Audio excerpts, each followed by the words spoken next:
എല്ലാവർക്കും നമസ്കാരം. കണ്ണൂരിൽ നിന്ന് ശ്രീവിദ്യ ചേച്ചി ഒരു അനുഭവം പറഞ്ഞിട്ടുണ്ട്. നിങ്ങളോടൊന്ന് പങ്കുവയ്ക്കാൻ വേണ്ടിയാണ് പറഞ്ഞത്. നമ്മുടെ പല മനസ്സിൻ്റെ ചിന്തകളും നമ്മൾ ഗുരുവായൂരപ്പനായിട്ട് ബന്ധപ്പെടുത്തിയിട്ടാണല്ലേ പറയാം. എന്നും ക്ഷേത്രത്തിൽ പോകുന്ന ആളാണ് ഞാൻ. അധിക ദിവസവും രാവിലെ എഴുന്നേൽക്കുമ്പോൾ കൃഷ്ണനെ കാണും, അല്ലെങ്കിൽ രാധയെയും കൃഷ്ണനെയും കാണും. അങ്ങനെ ഒട്ടും പ്രതീക്ഷിക്കാതെ ഗുരുവായൂർക്കൊരു യാത്ര പോയി.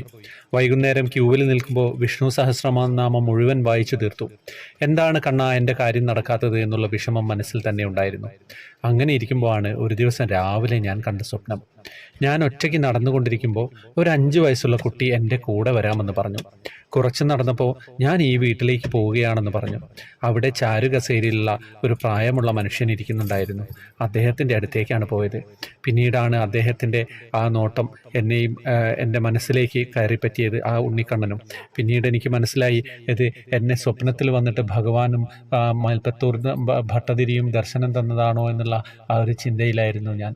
എന്താണെന്ന് വെച്ച് കഴിഞ്ഞാൽ, മനസ്സിൻ്റെ ചിന്തകൾ ഞാൻ പറഞ്ഞില്ലേ നേരത്തെ, എങ്ങനെയൊക്കെയാണ് സഞ്ചരിക്കുക എന്ന് പറയാൻ പറ്റില്ല.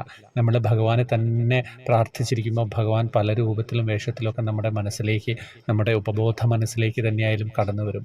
അങ്ങനെയുള്ള ഒരു അനുഭവമായിരുന്നു നിങ്ങളോട് പറഞ്ഞത്. ഹരേ കൃഷ്ണ.